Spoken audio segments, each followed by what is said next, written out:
பாலும் தெளிதேனும் பாகும் பருப்பும் இவை நான்கும் கலந்துனக்கு நான் தருவேன். கோலம் செய் துங்கக் கரிமுகத்து தூமணியே, நீ எனக்கு சங்கத் தமிழ் மூன்றும் தா. சிவாய நம. திருச்சதகத்தில் மெய்யுணர்தலை பற்றி தொடர்ந்து பாடுகிறார் மாணிக்கவாசகர். உழி தரு காலும் கனலும் புனலொடு மண்ணும் விண்ணும், இழி தரு காலம் எக்காலம் வருவது வந்ததன் பின், உழிதரு காலத்த உன் அடியேன் செய்த வல் வினையை கழிதரு காலமுமாய் அவை காத்து எம்மை காப்பவனே அப்படின்னு பாடுறார். உழிதரு அப்படிங்கிற சஞ்சரிக்கிற, காலும் அப்படின்னா வாயுவும் காற்றும், இழிதரு காலம் அப்படின்னா பிரளய காலம், உழிதரு காலத்தை அப்படின்னா மாறி அமைகிற காலத்தை ஆள்பவனே, கழிதரு அப்படின்னா நீக்கி அருள்கின்ற, காலமுமாய் அப்படின்னா காலஸ்வரூபமாக இருந்து, அவை காத்து அப்படின்னா அவைகள் எம்மை பீடிக்காது தடுத்து.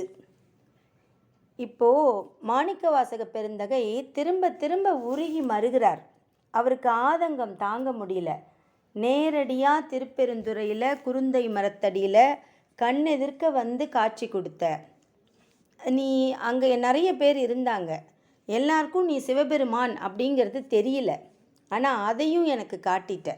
எனக்கு அப்படியே நீ வந்து தட்சிணாமூர்த்தி மாதிரி காட்சி கொடுத்த. அது மட்டும் இல்லை, ரொம்ப பெருந்தன்மையாக உனக்கு பக்கத்தில் உன்னுள் ஒருத்தியாக இருக்கும் உமாதேவியை கூட எனக்கு காட்சி கொடுத்த. உன்னுடைய திருவடிகளை என்னுடைய தலையில் வச்ச, உபதேசம் பண்ண. இதுக்கு மேலே யார் என்ன செய்ய முடியும்? யாருக்கு என்ன பயன் பிராப்தம் கிடைக்கும்? அப்படியெல்லாம் கிடைச்சி கூட என்னை உன்னோட கூட்டிகிட்டு போகாமல் தில்லைக்கு வா அப்படின்னு அனுப்பி விட்டுட்டு போயிட்ட அப்படிங்கிற ஆதங்கம் ஒரு பக்தனுக்கு இருக்க தானே செய்யும். அப்போ நமக்கு ஏன் அது கிடைக்கல? எல்லாம் சரி, திருவாசகம்லாம் பாடுறேன், சிவபெருமானை உணர்றேன், ஸ்தலங்களுக்கெல்லாம் போகிறேன், பட் அது போதுமா? சிவன் கூடவே இருக்கிறது வேற, சிவன் ஸ்தலங்களுக்கு போகிறது வேற. அதனால் இவர் பாடுறாரு, ஆடுறாரு, எல்லாம் அனுபவிக்கிறாரு. பட் ஸ்டில் அவரோட மனசில் வந்து என்னை விட்டுட்டு போயிட்டியே அப்படின்னா என்ன காரணமாக இருக்கும்னு ஒரு சுய சிந்தனை அனாலிசிஸ் நடந்துக்கிட்டே இருக்கு அவர் மனசுக்குள்ளே.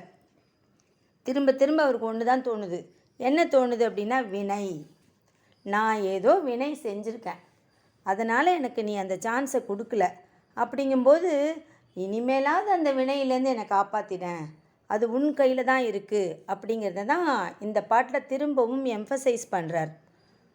சஞ்சரிக்கின்ற வாயுவும், இங்கே அடிச்சிட்ருக்கு காற்று, அதுவும் தீயும், ஐம்பூதங்களை ஒன்று ஒன்றா சொல்கிறாரு. தீயும் நீரும் மண்ணும் ஆகாசமும் எல்லாம் எங்கே இருக்குது? கால யந்திரத்தில் அப்படியே போய்கிட்டே இருக்குது. இது ஐம்பூதங்கள் தான் இந்த உலகை ஆளுகின்றன. அந்த ஐம்பூதங்கள் தான் நமக்குள்ளேயும் இருக்குது. இப்படி இயக்குகின்ற காற்றும் தீயும் நீரும் பூமியும் ஆகாயமும் தன்னுடைய காரணத்துள் போய் ஒரு நாள் ஒடுங்கிடும் இல்லையா? இது இப்போ அப்படியே விரிஞ்சிக்கிட்டே வந்திருக்கு. உலகம் உண்டானதுனால கடவுள் என்ன பண்ணார்? முதல்ல ஆகாயத்தை உண்டாக்கினார். அதுலேருந்து அதுக்கப்புறம் என்ன பண்ணார்? காற்றை உண்டாக்கினார். அதுக்கப்புறம் தீயை உண்டாக்கினார். திரும்பவும் நீரை உண்டாக்கினார். கடைசியாக நம்ம வாழும் நிலத்தை உண்டாக்கினார். ஒன்று ஒன்றா உண்டாக்கி நமக்கு ஏத்தாப்பில் ஒரு உலகத்தை க்ரியேட் பண்ணி கொடுத்துருக்கார். ஆனால் இது எல்லாமே ஒரு நாள் திரும்பவும் எப்படி ஆரம்பித்து கொஞ்சம் கொஞ்சமாக விரிஞ்சுதோ அதே மாதிரி திரும்ப ஒன்று ஒன்றா போய் ஒடுங்கிடும். எப்போ அப்படின்னா பிரளய காலத்தில். பிரளயம் எப்போ வரும்? அது இந்த பூமியை, இந்த உலகத்தை உண்டாக்கினவனுக்கு தான் தெரியும். அவருக்கு தெரியும் ஏதோ ஒரு காலத்தில் என்ன பண்ணுவார். அருட்கூத்து ஆடிக்கிட்டே இருப்பார் தில்லையில், நடன சபையில். ஆனால் திடீர்னு என்ன பண்ணுவார்? ஒரு நாள் இந்த அதர்மம் தலை ஓங்கும் பொழுது இந்த உலகத்தை அப்படியே ஒடுக்கிக்குவார் தன்கிட்டேயே.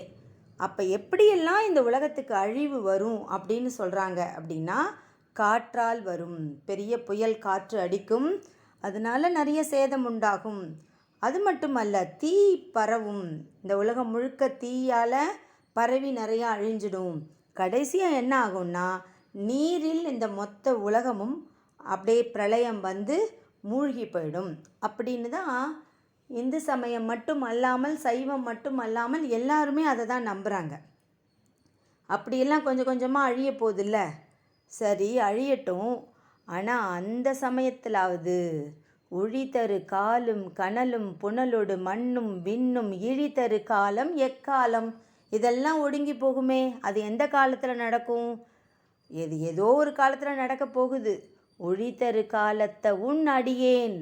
அப்படியே இந்த உலகமே அழியும் பொழுது அந்த டைம்லேயாவது பேரூழி வந்து எல்லாம் அழியும்ல, அந்த காலத்துலேயாவது அப்படின்னு சொல்லிட்டு இவர் என்ன சொல்கிறாரு, பெரும் பொருளாக இருந்து அருட்கூத்து ஆடுபவனே.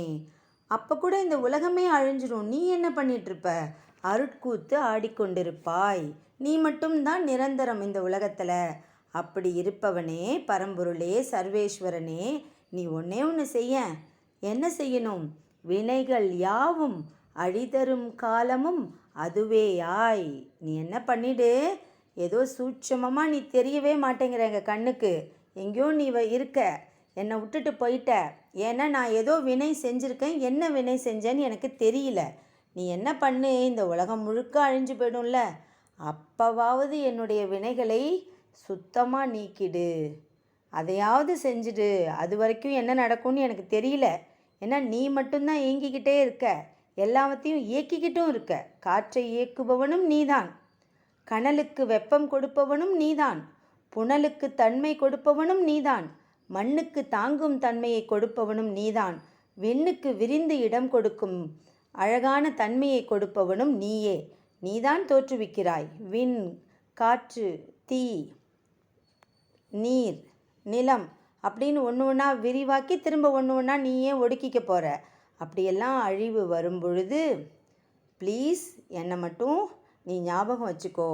சர்வ சங்கார காலத்து பல பிறவிகள் எடுத்து முடிச்சிருப்பேன்ல நான். ஏதோ திரும்ப திரும்ப பிறவி தான் அப்போவே சொல்லிட்டார் இல்லையா, பூனாகி புழுவாகி ஒன்று ஒன்றா பிறந்தேன்னு. இன்னும் எப்போல்லாம் நீ இந்த உலகத்தை அழிக்க போறியோ அதுக்குள்ளே நான் எத்தனை பிறவிகள் எடுக்க போகிறேனோ எனக்கு தெரியல. ஆனால் அந்த டைம்லையாவது நீ நான் செய்த வினைகள் எல்லாவற்றையும் நீக்கிவிடு. ஏன்னா இந்த உலகம் அப்படி ஒரு மாயையாக இருக்குது அப்படிங்கிறார். இந்த மாய உலகத்தில் நாங்கள் திரும்ப திரும்ப மாட்டிக்கிறோம். அதனால் நான் மாட்டிக்காமல் என்னை பார்த்துக்கோயேன் ப்ளீஸ். என்னுடைய வினைகள் பயன்லேருந்து என்னை காப்பாற்றி விட்டுடு. இப்போ இல்லைனாலும் சரி, வல்வினையை கழிதரு காலமுமாய். நீ என்ன பண்ணிடு? காலமும் நீ தான், இந்த டைமும் உன் கண்ட்ரோலில் தான் இருக்குது, அது எனக்கு தெரியும். அதனால் நீ என்ன செய்துவிடு. கால தத்துவமாகிய துணையாகவும் நீ எனக்கு இரு. இந்த டைமெல்லாம் மீறின சக்தி நீ. அதனால் இறைவா, நீயே அனாதி நித்தியன். ஆன்மாக்கள் எல்லாருமே உன் திருவடிகளில்தான் சரணமடைவார்கள் எனக்கு தெரியும். இப்போவே நான் சொல்லி வச்சிட்டேன், என்னுடைய வினையை அறுத்து என்னை உன்னுடன் சேர்த்துக்கொள்.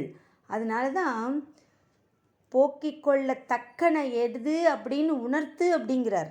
அவருக்கே புரியல, ஏன் நம்மளை விட்டுட்டு போயிட்டாருங்கும்போது திரும்ப திரும்ப ஒரு பாசிபிலிட்டி தான் இருக்குது. ஏன் என்னை விட்டுட்டு போயிருப்பாரு? நான் ஏதோ வினை செஞ்சுருப்பேன்.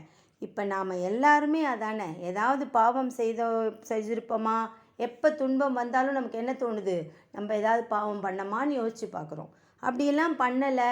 நம்ம மனமறிந்து, இவர் முன்னாடியே சொல்லியிருக்காரு, எதெல்லாம் பாவம் என்று சொல்லப்படும் அப்படின்னா, மனசில் தீங்கா நினச்சா கூட அது பாவம். சொற்களால் யாராவது காயப்படுத்தினா அதுவும் பாவம். செயல், இந்த மூணாலையும் எதில் செஞ்சுருந்தாலும் அது பாவம். அதோடைய பலனை நாம் அனுபவித்து தான் ஆகணும் அப்படின்னு. நமக்கு தெரிஞ்ச வரைக்கும் நம்ம யாருக்கும் பாவம் பண்ணலை. ஒருவேளை முன்வினை பயனாக இருந்தா, அதுக்கு முன்னாடி செஞ்சுருந்தா அப்படின்னு யோசித்து பார்த்துட்டு இவர் என்ன சொல்கிறாரு, சிவபெருமானே என்னை அப்படியே காப்பாற்றிடு, பாவம் செய்யாமல் காப்பாற்று. ஆனால் இதுக்கு முன்னாடியே நான் செஞ்சுருந்தேன்னா அதெல்லாம் நீ எப்படி ஒரே நேரத்தில் நீக்க முடியும்? அதையாவது இந்த உலகம் ஃபுல்லாக அழிய போகும்ல, பிரளயம் அத்தனையும் அழிந்து விடும் அல்லவா, அப்போ நீ ஊழி கூத்து ஆடுவாய் அல்லவா, அப்போவாவது என்னுடைய வினையிலேருந்து என்னை கழட்டி விட்டுரு. ஏன்னா திரும்பவும் கொஞ்ச காலம் கழித்து சர்வேஸ்வரன் திரும்ப ஒரு புது உலகத்தை தொடங்குவார். இதே மாதிரி மகாவிஷ்ணுவை கிரியேட் பண்ணுவார். அவர் பிரம்மனை கிரியேட் பண்ணுவார். பிரம்மன் மற்றவங்க பிள்ளைகளெல்லாம் கூப்பிடுவாங்க. வேதங்கள் ஆகமங்கள் திரும்பவும் அந்த உதவியோட திரும்பவும் இந்த உலகம் கிரியேட் ஆகும். அப்படி தானே நமக்கு ஒரு ஒருத்தரையும் சத்திய யுகம், திரேதாயுகம், துவாபர யுகம்னு இப்போ கலியுகம் நடந்துட்டுருக்கு. இப்படி யுகம் யுகமாக மாறிக்கிட்டே இருக்கும். அப்போ நீ அதை பண்ணுவல்ல, அப்போவாவது ப்ளீஸ் என்னை கழட்டி விட்டுரு. இந்த தலையிலேருந்து என்னை திரும்பவும் மீண்டும் பிறக்காமல் என்னை காப்பாற்றி விடு. ஒரே விஷயத்தை தான் திரும்ப திரும்ப கேட்குறார். என்னை நீ காப்பாற்று, வினை பயன்லேருந்து என்னை காப்பாற்று. இப்போது ஸ்ரீமத் பாகவதத்தில் கூட இந்த வினை பயன் அப்படிங்கிறது அவ்வளோ ஒரு கொடுமையா அப்படின்னா அது யாரையும் விட்டு வைக்காது அப்படிங்கிறதுக்கு ஒரு கதையில் வரும். கஜேந்திர மோட்சம் கதை நம்ம எல்லாருக்குமே தெரியும். இந்த கஜேந்திரன் ஆதி மூலமே அப்படின்னு மகாவிஷ்ணுவை கூப்பிடும். அப்போ மகாவிஷ்ணு என்ன பண்ணுவாராம், பள்ளி கொண்டிருக்கிற பெருமாள் டக்குன்னு அப்படியே எழுந்து கருடன்கிட்ட போய் கிளம்பு அப்படிம்பாராம். கிளம்புற அவசரத்தில் அவர் என்ன பண்ணுவாராம், அவர் செருப்பு போட மறந்துடுவாராம், சங்கு சக்கரத்தெல்லாம் எடுக்க மறந்துடுவாராம். உடனே இந்த சங்கும் சக்கரத்தாழ்வாரும் ஐயோ என்ன விட்டுட்டு போகிறாரே சுவாமி அப்படிங்குமா. அதானே விட்டுட்டு போகிறாரே அப்படின்னு சொல்லுமா ஆதிசேஷனும். இந்த செருப்பு என்ன பண்ணுமா, என்னையும் விட்டுட்டு போகிறாரு, அப்படியே சும்மா வெறும் காலோட நடந்து போகிறாரே அப்படின்னு சொல்லுமா. உடனே இந்த சங்கு சக்கரம் ஆதிசேஷன்லாம் சிரிப்பாங்களாம். ஐயோ நாங்கள்லாம் தோளில் இருக்கோம், என் மேலே படுத்திருக்காரு, நாங்கள் எவ்வளோ வசதியானவங்க, நீ செருப்பு, நீ காலில் கிடக்கிற, நீ உன்னை போய் இப்படி நினைக்கிறாங்கன்னு நினைக்கிறியே அப்படின்னு சொல்வார். அப்போது அது அழுமா, அந்த செருப்பு அழுமா. அதை தான் அழற அந்த செருப்புக்கு ஆறுதல் கொடுக்க தான் பெருமாள் அடுத்த பிறவியில் ராமரா பிறந்து காட்டில் இருக்கும்பொழுது அந்த ராமனின் பாதுகையை லக்ஷ்மணன், பரதன், சத்ருகனன் 3 பேரும் தன் தலையில் சுமக்க வைப்பாராம். 14 ஆண்டுகள் அயோத்தியை ஆண்டன அந்த செருப்புகள் தான். இதுதான் அந்த பாவம் யார் செஞ்சிருந்தாலும் அது தொடர்ந்து வரும் அப்படிங்கிறதுக்கான ஒரு உதாரணம். அதனால் வினை பயன் அப்படிங்கிறது தொடர்ந்து வந்தே தீரும். அதனால் இவர் என்ன பண்ணுறாரு, நம்ம தெரிஞ்சு வேணால் வினை செய்யாமல் இருக்கலாம், தெரியாமல் செய்திருந்தேனானால் இந்த ஊழிக்காலம் பிரளயம் ஏற்படும் பொழுதாவது என்னுடைய வினைகளிலிருந்து எம்மை காப்பவனே, கழி தரு காலமுமாய் அவை காத்து எம்மை காப்பவனே, உன்னுடைய அருளால் ஜீவன்களாகிய எல்லாவற்றையும் நீ அழிப்பாய். திரும்பவும் நீதானே சிவபெருமானே, நீதானே காலன், நீதானே மகா காலன், மாயா சக்தி அனைத்தையும் அழிப்பவன் நீதானே, அப்படிங்கிறதுனால நீ என்னை காப்பாற்று அப்படின்னு கேட்டுக்கிறார். சிவபெருமானிடம் சரண் புகுந்து இப்படி ஒரு விண்ணப்பத்தை வைக்கிறார். நாமும் அவரை போலவே சிவபெருமானை வணங்குவோம், வினைகளிலிருந்து நம்மை காக்குமாறு அவனருளை பெறுவோம். திருச்சிற்றம்பலம், திருச்சிற்றம்பலம், திருச்சிற்றம்பலம்.